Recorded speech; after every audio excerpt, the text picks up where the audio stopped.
سورہ بقرہ کی تلاوت شروع کی۔ سورہ بقرہ میں اتنے مفہوم ہیں، اتنے معنی ہیں کہ خود احادیث کریمہ سے ملتا ہے۔ پورے قرآن میں جو کچھ بھی ٹاپکس آئے ہیں وہ سب کے سب سورہ بقرہ میں جمع کیے گئے۔ پورے قرآن کا نچوڑ سورہ بقرہ میں ہے، اور پورے سورہ بقرہ کا نچوڑ سورہ فاتحہ۔ اسی لیے سورہ فاتحہ کو ام الکتاب کہا جاتا ہے۔ ام الکتاب سورہ فاتحہ کو فاتحہ بھی کہتے ہیں، شافیہ بھی کہتے ہیں۔ سورہ فاتحہ کی تقریباً 19 نام ہیں، کافیہ بھی کہتے ہیں۔ ایک نام تو سورہ فاتحہ کا شفا ہے، یعنی سورہ فاتحہ اگر کسی بھی مرض پر پڑھ لی جائے وہ شفا ہے۔ ایک صحابی تھے، راستے پہ چل رہے تھے، کسی کو بہت بڑی تکلیف تھی، الجھن تھی، تو صحابہ کرام موجود تھے۔ ان میں سے ایک صحابی نے کچھ پڑھا اور ان پر پھونک دیا۔ ابھی پھونکنے کا کوئی آرڈر آیا نہیں تھا، انہوں نے اپنے سے کر لیا، حضور صلی اللہ علیہ وسلم نے بتایا نہیں تھا، اس طرح سے پھونک دیا اور وہ صحیح بھی ہو گئے۔ لیکن صحابہ ہر عمل کو حضور سے پوچھتے تھے۔ واپس آئے، صحابہ نے پوچھا یہ تم نے کیا کیا، اس مریض کے ساتھ تم نے کیا کیا؟ چلو حضور صلی اللہ علیہ وسلم کے پاس۔ میرے آقا صلی اللہ علیہ وسلم کے پاس لایا گیا، حضور نے پوچھا تم نے کیا پڑھا اور کیا پھونک دیا؟ انہوں نے کہا میں نے سورہ فاتحہ پڑھا اور پھونک دیا، وہ صحیح ہو گیا۔ میرے آقا صلی اللہ علیہ وسلم مسکرائے اور دوسرے صحابہ سے فرمایا کیا تمہیں معلوم نہیں سورہ فاتحہ کا ایک نام شافیہ بھی ہے، شفا دینے والی؟ میرے اس صحابی نے جو کیا وہ بالکل صحیح کیا، یعنی سورہ فاتحہ بیماریوں کے لیے شفا بھی ہے۔ وظیفہ یاد رکھ لے، مجھے ہمارے بزرگوں کی طرف سے اجازت شدہ لکھ کر کے بھی ملا ہوا ہے، کیسا ہی عظیم مرض ہو آپ اپنے ہاتھ میں پانی لے، 72 مرتبہ سورہ فاتحہ ایک بیٹھک میں پڑھے، 72 ٹائمز، 72 مرتبہ سورہ فاتحہ پڑھ کر آپ دم کر کے رکھ لے، چاہے جیسے بھی مرض میں ہو وہ پانی پلائیں، انشاءاللہ شفا ہوگی۔ اللہ نے چاہا تو بڑے عظیم امراض سے بھی شفا مل جائے گی، اللہ شفا عطا فرمائے۔ جو نمازیں نہیں پڑھتا، جو اللہ کی عبادت نہیں کرتا، اس کو قرضہ بھی مت دو، قرض بھی مت دو۔ کہا کیوں؟ قرض سے اس کا کیا تعلق؟ کہا جو اللہ کا قرض نہیں ادا کر رہا وہ تمہارا کیا ادا کرے گا؟ قرض نہیں بلکہ اللہ کا فرض ہے۔ جو اللہ کا فرض نہیں ادا کر پا رہا ہو جبکہ وہ اس کا خالق ہے، تمہارے سے کیا تعلق ہے؟ انسانوں کا زیادہ سے زیادہ چند دنوں تک دوستی ہو سکتی ہے، یا رشتے بھی ہیں تو سانس تک، اس کے بعد کہاں تعلق ہے تمہارے؟ قیامت کے دن تو ماں بیٹے کو نہیں پہچانتی، بیٹا باپ کو نہیں پہچانتا، لیکن بندے اور خالق کا رشتہ تو ہمیشہ سے ہے اور ہمیشہ رہنے والا ہے۔ تم جب نہیں پیدا ہوئے تھے تب بھی تمہارا خالق اللہ ہی ہے، یعنی تمہیں نطفے سے لے کر کے یہاں تک لایا، یہاں بھی تمہارا خالق وہی ہے۔ قیامت کے دن جب وہ تمہیں دوبارہ اٹھائے گا تب بھی وہ تمہارا خالق ہے۔ خالق کا بندے سے رشتہ کبھی ختم نہیں ہوا۔ تو جو بندہ اپنے خالق کے ساتھ مکمل نہیں ہو سکا تو پھر وہ دوسرے کے ساتھ کیسے ہو سکتا ہے؟ دوسرے کے ساتھ اس کے کیا سلوک ہو سکتے ہیں؟ اسی لیے قرآن میں اللہ فرما رہا ہے کیا تم یہ سوچ کر کے بیٹھے ہو کہ ہم نے تمہیں خالی پیدا کیا ہے اور کیا تم نہیں لوٹائے جاؤ گے ہماری طرف؟ لائے جاؤ گے، ہر ایک لوٹائے جائے گا، ہر ایک۔ ابھی چند دنوں پہلے کی ایک بات ہے، ایک چھوٹا سا رسالہ، ایک لٹریچر جو گوتم بدھ کی عبادت کرتے ہیں ان لوگوں کی طرف سے تھا کہ دنیا کا ایک بہت اعلیٰ ذہن کا انسان تھا، اس نے بہترین تعلیمات دی تھی، تو اس پر کسی نے، ایک مسلمان نے نقطہ لگایا تھا اور ان سے بحث ہو رہی تھی جو بدھسٹ ہیں۔ وہ یہی کہہ رہے تھے کہ آپ بدھا کی جو عبادت کرتے کیوں کرتے ہیں؟ کہا کہ وہ مہان آدمی ہے، مہان انسان ہے، مہان آدمی تھا، بڑے اچھے اخلاق تھے، بڑی اچھی تعلیمات دنیا کو دی۔ تو پھر پوچھنے والے نے پوچھا کہ وہ کہاں ہیں؟ کہا وہ تو چلے گئے۔ کب؟ کہا برسوں ہو گئے، 2500 سال پہلے تو انتقال ہو گیا، مر گئے۔ کہا آئے تھے اور چلے گئے۔ تو پوچھنے والے نے پوچھا تو یہ تو بڑے کمال کی بات نہیں، پھر ان کو لایا کون تھا اور واپس دنیا سے لے کے کون گیا؟ اگر وہ سب سے مہان ہے تو آج ہوتا اور ہم بھی اس کے پیچھے چلتے. کہا کہ وہ پیدا ہوا اور پھر دنیا سے چلا گیا. ہم یہ پوچھ رہے ہیں کون ان کو دنیا میں لایا تھا اور کون دنیا سے لے کے گیا. وہ بیچارہ خاموش ہو گیا. اس نے کہا کوئی تو طاقت ہوگی. کہا وہی طاقت ہر ایک کو موت کے بعد لوٹائے گی. دنیا کا چاہے سب سے بڑی طاقت کا انسان بھی کیوں نہ ہو, اسے موت ہے اور وہ اللہ کی بارگاہ میں لوٹایا جائے گا. اسی کو اللہ تعالیٰ فرماتا ہے تم کیا سوچ کر کے بیٹھے ہو کہ تم ہماری طرف نہیں لوٹائے جاؤ گے؟ تم سب کو اللہ کی طرف لوٹ کر کے جانا ہے. اس دن کو یاد رکھو, اس دن کو یاد رکھو جب یہ ساری چیزیں دھری کی دھری رہ جائیں گی اور تم آخری سفر پر نکل چکے ہوں گے. اور عجیب و غریب حالت میں ہم جاتے ہیں میرے عزیزو. یہ سارے ہمارے کپڑے, ہماری جائیدادیں, ہماری سواریاں, ہماری گاڑیاں سب رہ جاتی ہیں. آج تک آپ نے دیکھا کہ کوئی آدمی جنازے کی بجائے مرسیڈیز میں قبر میں جا رہا ہو؟ نہیں, وہ بھی چار کندھوں پر بوجھ بن کر کے جا رہا ہے. بڑی اعلیٰ قسم کی سواریاں وہ وہیں رہ جاتی ہیں, بڑے عمدہ لباس یہیں رہ جاتے ہیں. آخری سفر کا ایک مخصوص لباس ہے, ایک مخصوص انداز ہے اور ایک مخصوص طریقے سے لے جا کر کے قبر کے حوالے کر کے آ جاتے ہیں. اور اسی کو فرمایا گیا ہے کہ جس کو یہ اپنا آخری سفر یاد ہوگا اسے یہ بھی یاد ہوگا کہ میں یہاں کیوں آیا ہوں. کبھی آج تک آپ نے اپنے اندر جھانک کر کے پوچھا, کبھی سوچا زندگی میں کبھی ایسا وقت آیا کہ ابھی جیسے مثال کے طور پر مسجد میں آ کر بیٹھے, ابھی میں آپ سے پوچھوں پکڑ کر کے کیوں آئے ہو یہاں پہ مسجد میں, فوراً آپ جواب دیں گے عبادت کے لیے آئے ہو. مسجد کا ہے کے لیے, عشاء کا وقت ہو رہا تھا نماز پڑھنے کے لیے آیا, یا محفل چل رہی تھی محفل میں آ گیا. یہ تو تمہارا مقصد ہے. ہر کام کا تمہارا مقصد ہوتا ہے. کبھی یہ سوچا میں دنیا میں کیوں آیا, پوری دنیا میں کیوں آیا؟ جس نے اس سوال کا جواب حاصل کر لیا وہ معرفت کو پہنچ گیا. جو صحیح طریقے سے اس جواب کو پہنچ گیا وہ اللہ کی معرفت حاصل کر لے گا. اسی لیے میرے عزیزو آگے رب تعالیٰ فرماتا ہے أَفَحَسِبْتُمْ أَنَّمَا خَلَقْنَاكُمْ عَبَثًا وَأَنَّكُمْ إِلَيْنَا لَا تُرْجَعُونَ. حضرت موسیٰ علیہ الصلوۃ والتسلیم کے متعلق ایک بات ملتی ہے. ایک چھپکلی تھی, دیوار پر چل رہی تھی. موسیٰ علیہ السلام نے پوچھا مولا اس کا کیا کام ہے, اس کا کیا کام ہے, یہ کیوں پیدا ہوئی ہے؟ چھپکلی کا ضروری نہیں کہ ہر ایک کی حکمت آپ کو معلوم ہو کون دنیا میں کیوں آیا. اللہ نے کوئی بھی چیز بغیر فائدے کے نہیں پیدا کی.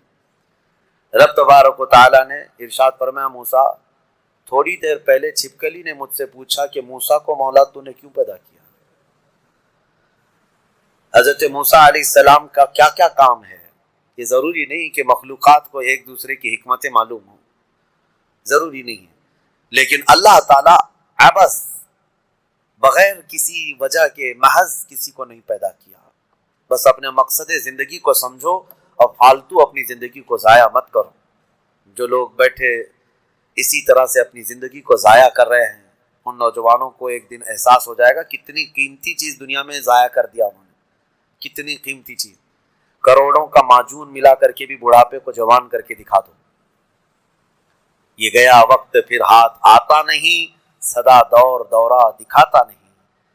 آپ جس طرح سے تیزی سے اس دنیا کو کاٹتے ہوئے جا رہے ہیں, میاں ہم تو منٹ منٹ گن رہے ہیں. آج دیکھیں ہم 15 تراویح پڑھ چکے ہیں الحمدللہ. ابھی تو ہم چاند کے انتظار میں تھے. یوں ہی وقت آئے گا, اللہ آپ کو سلامت رکھے, ہماری زندگی کا بھروسہ نہیں, اگلا رمضان بھی پھر آپ بیٹھیں گے. بہت تیزی سے آپ کی زندگیاں گزرتی جا رہی ہیں اور اچانک ایک دن اعلان ہو جائے گا فلاں کا بیٹا انتقال کر چکا, جنازے میں حاضر ہو جاؤ. یہی زندگی ہے. اسی لیے عبث اپنی زندگی کو ضائع نہ کریں. جو زندگی کے لمحات ہیں ان میں کچھ نہ کچھ انویسٹ کر دو تاکہ قیامت کے دن شرمندہ ہونا نہ پڑے, ذلیل ہونا نہ پڑے, رسوا ہونا نہ پڑے. بہرحال دوسری سورہ ہم نے جو تلاوت کی سورۃ النور, سورہ نور ہے. اس میں احکام بہت سارے آئے ہیں. اس کی شروعات جو ہے وہی بہت ایک سخت ترین گناہ اسلام میں اس کی مذمت میں آئی, زنا. اللہ نے قرآن میں جگہ جگہ فرمایا وَلَا تَقْرَبُوا الزِّنَا إِنَّهُ كَانَ فَاحِشَةً وَسَاءَ سَبِيلًا، زنا کے قریب بھی مت جانا، اللہ فرماتا بے شک وہ سب سے بری چیز ہے اور سب سے برا راستہ ہے۔ نبی کریم صلی اللہ علیہ وسلم نے فرمایا کہ جب مومن کوئی مسلمان زنا کر رہا ہو تو ایمان کی حالت میں وہ زنا کر ہی نہیں سکتا، یہ بات یاد رکھ لو آپ، ایمان کی حالت میں کوئی زنا نہیں کر سکتا۔ فرمایا گیا جب زنا کر رہا ہو تو اس کا ایمان اٹھا لیا جاتا ہے، ایمان اس کے ساتھ نہیں ہوتا، ایمان اٹھا لیا جاتا ہے۔ ایمان اور زنا جمع ہو ہی نہیں سکتے ایک انسان کے اندر، یہ بہت سخت وعید ہے میرے آقا صلی اللہ علیہ وسلم کی حدیث پاک میں۔ ایمان کی حالت میں زنا نہیں ہوتا، اور جب زنا کر رہا ہوتا ہے تو ایمان نکال لیا جاتا ہے، وہ معلق ہوتا ہے، آسمانوں پر لٹکا ہوتا ہے، زنا کی حالت میں اس کے ساتھ ایمان نہیں ہوتا۔ اب جو آیتیں آئی ہیں اللہ فرماتا ہے الزانیۃ والزانی فاجلدوا کل واحد منہما 100 جلدہ، زنا کرنے والے مرد اور زنا کرنے والی عورت کو 100 کوڑے مارو۔ یہ ان کے لیے ہے جو غیر شادی شدہ ہے، اور جو شادی شدہ ہیں ان کے لیے رجم ہے۔ رجم کا مطلب ہے پتھروں سے اتنا مارو کہ وہ ختم ہو جائے، ان کی موت تک انہیں سنگسار کرنا ہوگا۔ یہ اتنی ہیبت ناک سزا ہے دنیا میں کہ دیکھو تو رونگٹے کانپ جائیں آپ کے، لیکن لوگوں کو ایسا لگتا ہے کہ ایسی اتنی بڑی سخت سزا کیوں ہے؟ میرے عزیزو، یہ ایک ناسور ہے، ایک کینسر ہے معاشرے کا، ایک کینسر ہے۔ جب کیمو کرتا ہے ڈاکٹر تو بہت سخت تکلیف ہوتی ہے، کیمو تھراپی آسان نہیں ہے، پورے جسم کے بال جل جاتے ہیں، خون میں پتہ نہیں کیا سے کیا ہو جاتا ہے۔ کیوں؟ ایک پھوڑی کہیں پر کینسر کی آئی ہوتی ہے، اس کو ختم کرنے کے لیے پتہ نہیں 10 12 کیمو دیے جاتے ہیں۔ زنا جو ہے پورے معاشرے کا ناسور ہے، کینسر ہے، اور اگر اس پھوڑی کو نہیں ختم کیا گیا تو ہر ایک کے ہاں یہی چیز، یہی پھوڑی ہوگی، یہ وائرس کی طرح پھیلے گا۔ اور اسلام نے یہ سب سے بڑی سزا رکھی ہے زنا میں، سب سے بڑی سزا ہے۔ آج دنیا یہ مطالبہ کر رہی ہے کہ ریپسٹ کو اسلامی سزا دی جائے۔ کیوں؟ ان کی بیٹیوں کا جب ریپ ہو جائے تو وہ چلاتے ہیں۔ اسلام وہ ہے جو ہر ایک کی بیٹی کو بیٹی کا ہی درجہ دیتا ہے، ایک عظیم خاتون کا ہی درجہ دیتا ہے۔ زنا چاہے بالجبر ہو بالرضا ہو، دونوں زنا ہے، یعنی زور زبردستی کیا ہوا زنا ہی ہے، خوشی سے کیا ہوا اور بڑا گناہ ہے، اور بڑا گناہ ہے، اس میں اور زیادہ ہلاکت ہے۔ اس کے متعلق حدیث پاک میں ہے زانی کے لیے 15 عذابات ہیں، 15 عذاب ہیں، 5 دنیا میں دیے جائیں گے، 5 قبر میں دیے جائیں گے، اور 5 قیامت کے دن دیے جائیں گے۔ یہ 15 عذابات وہ جھیلتا رہے گا زانی، 5 دنیا میں، 5 قبر میں، اور 5 قیامت کے دن۔ جو سب سے بڑا عذاب ہے اس کے لیے، میں نے جو سمجھا، یہ 15 کی میں اگر تفصیل بیان کروں تو بہت لمبا ٹائم جائے گا۔ یہ 15 عذابات کیا کیا ہیں؟ دنیا میں جیسے اس کے رزق کی برکت ختم ہوگی، اس کے چہرے کی رونق اٹھا لی جائے گی، اور جو 5 عذابات اس کے دنیا میں ہونے والے ہیں، اس طرح سے 15 عذابات میں جو سب سے بڑا عذاب میں نے جو سمجھا وہ یہ ہے کہ قیامت کے دن رب تعالیٰ اس کی طرف نظر بھی نہیں فرمائے گا۔ یہ سب سے بڑا عذاب نہیں ہے تو اور کیا ہے؟ اور نبی پاک صلی اللہ تعالیٰ علیہ وسلم کی بہت ساری حدیثیں ہیں کہ اللہ تعالیٰ اس کو نہ عرش کا سایہ عطا فرمائے گا اور نہ اس کی طرف نظر فرمائے گا، بلکہ یہ فرمایا کہ جنت 500 سال کی مسافت سے اس کی خوشبو آ رہی ہوگی، لیکن زانی وہ خوشبو بھی نہیں سونگھ سکے گا۔ بڑی سخت سزا ہے۔ اور میرے عزیزو، اس سورے میں اللہ تعالیٰ نے کئی مرتبہ یہ زانیوں کا ذکر فرمایا، الزانیۃ والزانی فاجلدوا کل واحد منہما 100 جلدہ، 100 کوڑے مارو، ولا تأخذکم بہما رأفۃ فی دین اللہ، اور اللہ کے دین میں کوئی ہمدردی مت لینا، یہ بھی حکم ہے۔ کسی کے ساتھ نرمی مت کرنا، ایسے اگر کسی کے ساتھ ہو گیا ہے تو ان کنتم تؤمنون باللہ والیوم الاخر، اللہ فرما رہا ہے اگر تم اللہ اور آخرت پر ایمان رکھتے ہو تو ذرا برابر بھی نرمی نہ لینا اس پر۔ وہ اور دوسرا ایک اور سخت حکم یہ ہے وَلْيَشْهَدْ عَذَابَهُمَا طَائِفَةٌ مِّنَ الْمُؤْمِنِينَ، زانی اور زانیہ کو چپکے سے کہیں سزا مت دے دینا، بلکہ اللہ فرما رہا ہے ان دونوں کے عذاب پر پورے مومنوں کو گواہ بناؤ، سب کے سامنے ان کی سزا ہو۔ آپ کو پتہ ہے نبی پاک صلی اللہ تعالیٰ علیہ وسلم کے صحابہ میں حضرت ماعز اسلمی کا نام ملتا ہے، ایک صحابی تھے.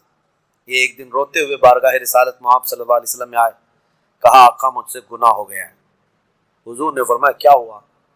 کہا کہ میں بتا نہیں سکتا. حضور نے پھر پوچھا بتاؤ تو صحیح کیا ہوا ہے؟ کہا بولتا ہوں تو منہ کو کلیجہ آ جاتا ہے، کلیجہ منہ کو آ جائے اس طرح کی چیز ہے میں نہیں کہہ سکتا. حضور نے فرمایا بتاؤ ماعز تمہارے لیے ہم ذریعے حل تلاش کر کے بتا دیں. انہوں نے کہا یا رسول اللہ مجھ سے زنا ہو گیا ہے. اتنا کہنا تھا نبی پاک صلی اللہ علیہ وسلم نے اپنا چہرہ پھیر لیا.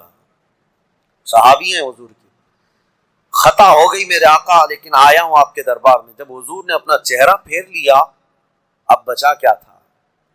اب وہ رونے گڑ گڑانے لگے، قدموں میں گر گئے. اتنا روتے رہے اتنا روتے رہے. اسی کو شاید امام اہل سنت فاضل بریلوی نے ترجمانی میں اشعار میں یوں کہا ہے، یا رسول اللہ تجھ سے جو منہ چھپاؤں تو کروں کس کے سامنے؟ کیا اور کسی سے توقع نظر کی ہے؟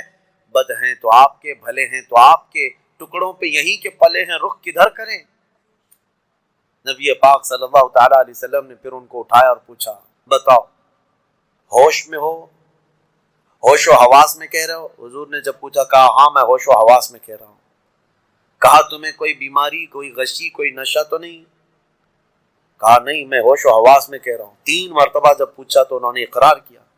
صحابہ سے میرے آقا نے فرمایا دیکھو ماعز اقراری مجرم ہے، اسلام میں سزا ہے، یہ شادی شدہ ہے، لے جاؤ اس کو سنسار کر دو، سنسار کرو. خود میرے آقا صلی اللہ علیہ وسلم سزا میں تو نہیں گئے، صحابہ کے حوالے کر دیا. اب وہ مدینے میں ایک پہاڑی ہے جبل انم، وہاں پر لے جایا گیا اور پہاڑ کے اوپر سے ماعز اسلمی کو ڈھکیل دیا گیا. وہ لڑکتے ہوئے نیچے آئے، تھوڑا سا بہت اونچی پہاڑی نہیں ہے، وہ چھوٹی پہاڑی ہے. پھر وہاں سے جتنے صحابہ تھے ان سب نے پتھر مارنا شروع کیا اور سب اتنے پتھر برسائے گئے تھے کہ ماعز اسلمی کی روح نکل گئی، انتقال ہو گیا، زخمی حالت میں تھے. جب واپس آئے میرے آقا صلی اللہ علیہ وسلم غمگین تھے. اس وقت صحابہ سے پوچھ رہے تھے بتاؤ ماعز کے ساتھ کیا کیا تم نے؟ کہا حضور سب ان کو سنسار کر رہے تھے. ایک صحابی آگے بڑھ کر کہتے میرے ہاتھ میں اونٹ کی ہڈی تھی، وہ لے کر کے میں نے مارا تو ماعز کی کھوپڑی پر لگ گیا، خون کا فوارہ اچھل کر میرے بدن پہ آیا. میں نے یہ کہا یہ کس پاپی کا خون لگ گیا، یہ کس خطاکار کا خون لگ گیا؟ میں کپڑے جھاڑ کر کے باہر آ رہا. میرے آقا صلی اللہ تعالیٰ علیہ وسلم کو بڑا غم ہوا، کھڑے ہو گئے، کہا یہ جملہ مت کہو، ماعز نے موت سے پہلے سچی توبہ کر لی. سزا تو دینی ہی تھی، اسلامی حکومت ہے تو سزا دی جائے گی، صرف توبہ کافی نہیں ہے. توبہ کر لی لیکن اب اس کے لیے برا جملہ مت کہو. میرے آقا نے فرمایا اللہ تعالیٰ نے ماعز کی سچی توبہ کی وجہ سے جبرائیل کو بھیجا اور یہ فرمایا یا رسول اللہ آپ کے غلام نے ایسی توبہ کی ہے کہ اس کی توبہ کے عوض اللہ نے پورے مدینے والوں کی گناہ معاف فرمایا، سب کی توبہ کے برابر فرما دیا. میرے عزیزو سزا تو دی گئی. ایک اور صحابی آئے، وہ بھی آئی تھی بارگاہ رسالت میں آپ صلی اللہ علیہ وسلم میں، کہا کہ مجھ سے خطا ہو گئی، حمل بھی تھا. حضور نے فرمایا جاؤ بچے کی ولادت کے بعد آؤ. بچہ پیدا ہو گیا، وہ بچے کو 1 دن 2 دن کا بچہ تھا، وہ لے کر کے حاضر ہو گئی، کہا مجھے پاک کر دیجئے، مجھے پاک کر دیجئے. ان صحابہ کو یہ ڈر تھا کہ قیامت کی سزا بہت سخت ہے، دنیا ہی میں لے لو بہتر ہے، بہت عظیم ہے سزا جو قیامت کے متعلق فرمایا گیا. وہاں تو ہلکی سزا یہ ہے زنا پر کہ فرشتے لوہے کی سلاخ جو ہوتے ہیں وہ گرما کر کے ان کی شرمگاہوں پر مار رہے ہوں گے اور ان کی شرمگاہوں سے جو پیپ نکل رہا ہوگا محشر کے دن، فرمایا کہ ان کی بدبو سے پورے محشر والے کانپ رہے ہوں گے. زانیوں کی جو ہلکی سزا ہے، پھر جہنم کی سزا کا تو کیا شمار ہی نہیں. لیکن یہ صحابیہ آئیں، کہا کہ حضور نے فرمایا بچہ ہونے کے بعد اور بچہ لے کر کے پھر آئیں. حضور نے فرمایا ابھی تو پیدا ہوا بچہ، اس کا حق ہے، اس کو جاؤ دودھ پلا کے آؤ.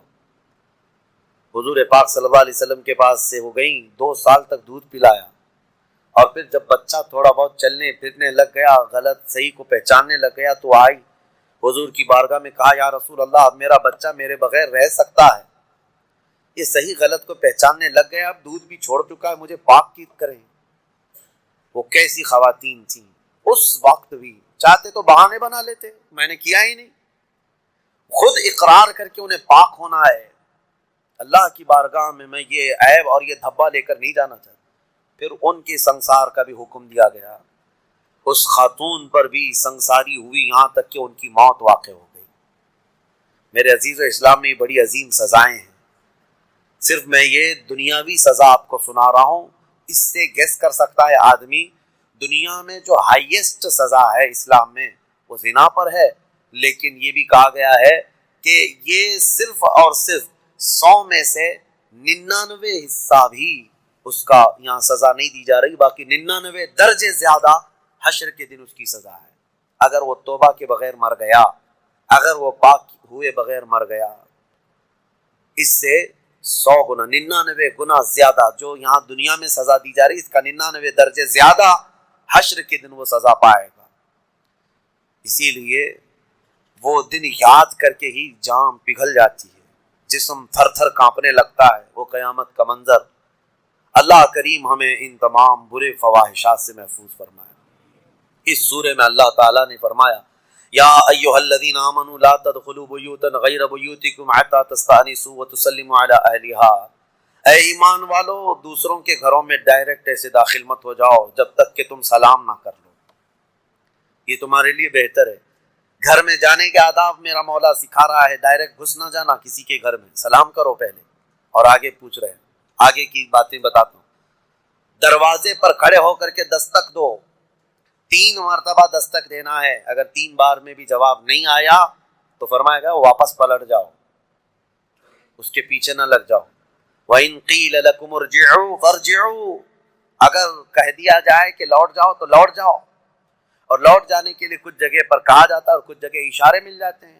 جواب نہیں آ رہا ہے گھر کے اندر سے تو وہاں سے نکل جانا چاہیے۔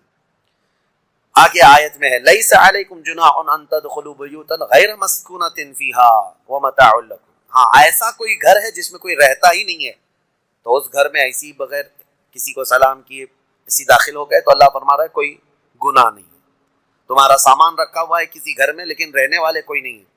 یہاں پر یہ احکام متفرع ہوتے ہیں، تمہارا ہی گھر ہے، تم نے کسی کو کرائے سے دے رکھا ہے، تب بھی تمہیں اس گھر میں جانے کی اجازت نہیں جب تک کہ کرایہ دار رہ رہے ہیں، باہر سے سلام کرو، اور سلام کرنے کے اہل نہیں ہیں تو دستک دو۔ ضروری نہیں ہے کہ صرف سلام کے ذریعے ہی سے لوگوں کو پہچانا جائے، سلام کے اگر اہل نہیں ہیں وہ لوگ جو رہ رہے ہیں تو دستک دو، اس لیے کہ کون کس حالت میں بیٹھا ہوا ہے یا بیٹھی ہوئے تمہیں اندازہ نہیں۔ یہاں تک کہ حکم یہ ہے کہ دروازے پر دستک دے کر کے دروازے کے بالکل سامنے کھڑا ہونا بھی یہ درست نہیں، بلکہ فرمایا گیا دائیں جانب ہو جاؤ یا بائیں جانب ہو جاؤ، اس لیے کہ اگر کوئی خاتون دروازہ کھولے تو تمہارا آمنا سامنا نہ ہو جائے، یہ اسلام ہے۔ اور آگے اس کے فوراً آیت آتی ہے، اے محبوب آپ فرما دیں مومنین سے یغضوا من ابصارہم ویحفظوا فروجہم، اپنی آنکھیں نیچی رکھیں، اپنی شرمگاہوں کی حفاظت کریں۔ زنا کی ابتدا آنکھوں سے شروع ہوتی ہے، آنکھوں سے ہوتی ہے، اور اللہ تعالیٰ نے وہیں پر بند باندھ دیا، نہ تمہاری آنکھیں بہکیں نہ تمہارے باقی کے اعضاء بہکیں، تم اپنی آنکھوں کی حفاظت کرو۔ نہ دیکھا ہوتا تو جسم کے اندر جذبات نہیں آتے، جسم کے اندر یہ خواہشات نہیں آتے، یہ فواہشات نہیں آتے، اسی لیے فرمایا گیا النظرۃ سہم من سہام الشیطان، نظر جو ہے شیطان کے تیروں میں سے ایک تیر ہے، چاہے عورت تمہیں دیکھ رہی ہو یا تم عورت کو دیکھ رہے ہو، یہ نظر جو ہے شیطان کا تیر ہے۔ عورتوں کو ہم پردے کیا حکم کیوں کہتے ہیں؟ اس لیے کہ بہتوں کی نظروں میں زہر ہوتا ہے، اور جیسی ہی وہ نظر ڈالتے ہیں ان کے جسم پر آ کر کے وہ نظر تیر لگتا ہے، عورت کے اندر وہ بری نظر کے اثرات پیدا ہو کر کے بری خواہشات پیدا ہو جاتے ہیں، اسی لیے عورتوں کو کہا گیا کہ وہ اپنی حفاظت کریں، پردے میں رہیں۔ مرد حضرات کے لیے بھی حکم ہے کہ وہ اپنی آنکھیں نیچی رکھیں، تم نے اگر آنکھوں کو آوارہ چھوڑ دیا تو یہ آنکھیں تمہیں زنا تک لے جائیں گی۔ یہاں نظروں کی حفاظت بہت ضروری ہے، بہت ضروری ہے میرے عزیزو، یہاں تک کہ حدیث پاک میں ہے اگر کسی نے کسی کے گھر میں نظر ڈالی اور گھر والے کو یہ برا لگا تو گھر والے کو اجازت ہے کہ وہ پتھر اٹھائے اور اس کی آنکھ پھوڑ دے، اللہ اس سے مواخذہ نہیں فرمائے گا۔ کتنی بڑی بات ہے، کتنی بڑی بات ہے، اگر گھر والے نے آنکھ پھوڑ دیا تو اللہ اس کا مواخذہ نہیں فرمائے گا۔ کیوں؟ گھروں کی عزت کے لیے اللہ تعالیٰ نے اتنے سخت طریقے سے قوانین بنائے. اسلام جو ہے سوسائٹی چاہتا ہے، یہ نہیں ہے کہ یہ یورپ امریکہ کی طرح عیاشی، کوئی کسی کے ساتھ کوئی کسی کے ساتھ، کون کس کا بچہ ہے کون کس کا باپ ہے پتہ ہی نہیں. اسلام میں نسب اور نسل کا بہت زیادہ اہتمام ہے، بہت زیادہ اہتمام ہے. جن 5 چیزوں کی حفاظت فرض ہے ہر مسلمان پر، اس میں نسب کی حفاظت بھی فرض ہے. سب سے پہلی چیز جو مسلمان پر فرض ہے وہ جان کی حفاظت ہے. اور ان 5 چیزوں کو پھر کبھی میں عرض کروں گا، 5 چیزوں کی حفاظت ہر مسلمان پر فرض ہے.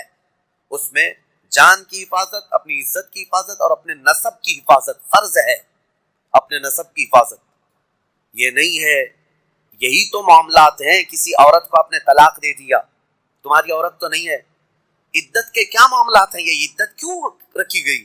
ارے ادھر طلاق دی، دوسرے دن وہ کسی اور سے نکاح کر لیتی. نہیں نا، عورت کے 3 حیض آنے تک انتظار کرو، دوسرے آدمی کو نکاح کرنا ہے. کیوں؟ اس لیے کہ پہلے آدمی کا اگر ذرا برابر بھی نطفہ باقی رہ گیا طلاق کے وقت، تو پھر اس عورت سے دوسرا مرد نکاح کر لیا تو پھر 2 مردوں کا نطفہ ایک عورت کے اندر جائے گا تو نسب میں خلط ملط ہو جائے گا، کس کا بچہ ہے پتہ نہیں چلے گا. عورت کو پورا پاک ہو جانے دو، کلین ہو جانے دو، تاکہ دوسرا کوئی نکاح کر رہا ہے تو یہ ثابت ہو جائے کہ یہ اس کے بعد اگر بچہ ہوگا تو یہ اسی مرد کا ہوگا.